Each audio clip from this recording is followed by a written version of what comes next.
Imagine walking into a room full of noise, people posturing, proving, performing. Everyone wants to be the smartest, the sharpest, the one who commands attention. But in the far corner of that room, there's someone different, quiet, calm, unassuming. No one pays much attention to them. They seem ordinary, maybe even forgettable. But what if I told you that person is the most dangerous one in the room? Not because they're loud, not because they demand power, but because they don't need to. They're playing a different game, one you never even saw coming, one that Arthur Schopenhauer, a philosopher with a scalpel-sharp understanding of human nature, knew well. This isn't a game of showing off. It's a game of hiding brilliance just enough to make others comfortable, careless, exposed. That's the art of playing dumb. And it's one of the most powerful psychological strategies you'll ever encounter. But don't misunderstand this. This isn't about pretending to be stupid. It's about wearing simplicity like armor, about understanding human interaction so deeply that you can move through the world without friction, without resistance, and with absolute control. Stick with me, because by the end of this video, I'll reveal the most profound, almost unsettling truth behind Schopenhauer's strategy, one that could forever shift how you move through relationships, conversations, power dynamics, and life itself. Let's begin with a hard truth. Most people cannot handle your brilliance. Sounds harsh? Maybe.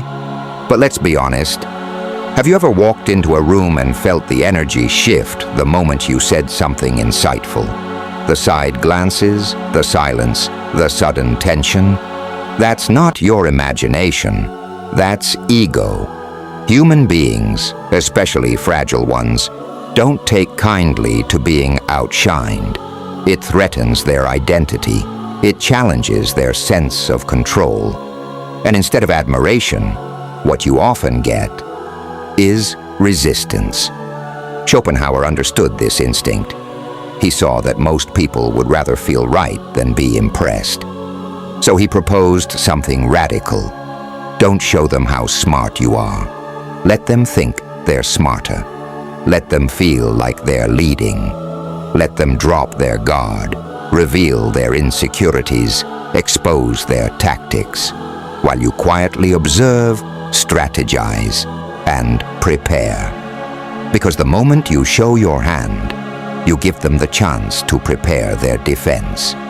The moment you speak too soon, you forfeit the power of timing. And the moment you try to prove your intelligence, you lose your advantage. Real intelligence is like a blade hidden in cloth. It's sharp, dangerous, but invisible until it's too late. And those who wield it well don't flash it for applause. They wait, they listen, they watch. Why? Because people reveal more when they feel superior. They speak more freely when they don't feel threatened. They expose their patterns when they think they're in control. So you, let them underestimate you. Let them misjudge your silence. Let them confuse humility with ignorance. You don't need to compete in their ego contest. You don't need to match their energy or mirror their noise. You win by being invisible when necessary and undeniable when it counts. The quiet one who listens is often the one who strikes with the greatest precision. The one who doesn't interrupt becomes the one everyone eventually listens to. That's power. And when they finally realize the depth of your mind, the sharpness of your insight, and the clarity of your intention, it'll be too late to counter. So don't rush to impress. Don't feed the need to be seen. Play the long game. Because the ones who seem the weakest in the beginning often become the most dangerous by the end. In their comfort, they become sloppy. In your silence, you become strong. This is not manipulation. This is mastery. This is chess, not checkers. Now pause. Ask yourself, how many times have you felt the urge to prove yourself in a conversation? How often has that urge worked against you? How often has your intelligence provoked more competition than connection? It's a trap, and it's one Schopenhauer warned us about. Because when you flaunt brilliance, it doesn't always elevate you, it often isolates you. So what's the move? Don't walk in with a spotlight, walk in with a mirror. Reflect what others want to see, nod more, speak less, ask questions, let them talk. Let them feel seen, heard, validated. Let them feel like they're the teacher, the leader, the smartest one in the room. And while they're busy performing, you're busy preparing. This is not weakness. This is strategic humility, and it's far more powerful than any overt show of dominance. Just think about Socrates. He never burst into discussions with answers. He asked questions, simple ones, harmless ones, but every question was a step in a trap. He let the overconfident expose themselves. He wasn't naive, he was deliberate. He wasn't weak, he was dangerous in disguise. And here's the twist. This applies everywhere. In business, the person who talks least in a negotiation often holds the most power. In relationships, the partner who listens, who observes, who doesn't always need to be right, gains insight others miss. In family dynamics, the silent one often sees every weakness, every pattern, every button waiting to be pushed. Because people reveal themselves when they feel safe. And nothing makes someone feel safer than believing they're smarter than you. But let's go deeper. Why does this work so well? Because most people are performing. They crave recognition. They want to be seen as clever, capable, superior.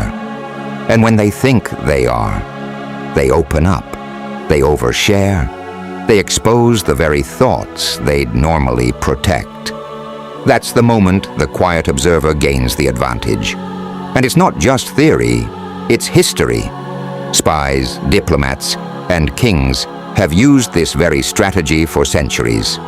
They didn't demand control. They earned it by being underestimated. It's the most effective camouflage, simplicity. Now let me ask you something. Have you ever dismissed someone, only to realize later they were far more intelligent or capable than you thought? What changed? Them or your perception? That's the brilliance of Schopenhauer's insight. He wasn't promoting deceit. He was promoting discretion. He wasn't telling you to pretend. He was telling you to pause. Because true intelligence doesn't seek applause. It seeks impact. Let me tell you a quick story. Two men walk into a boardroom.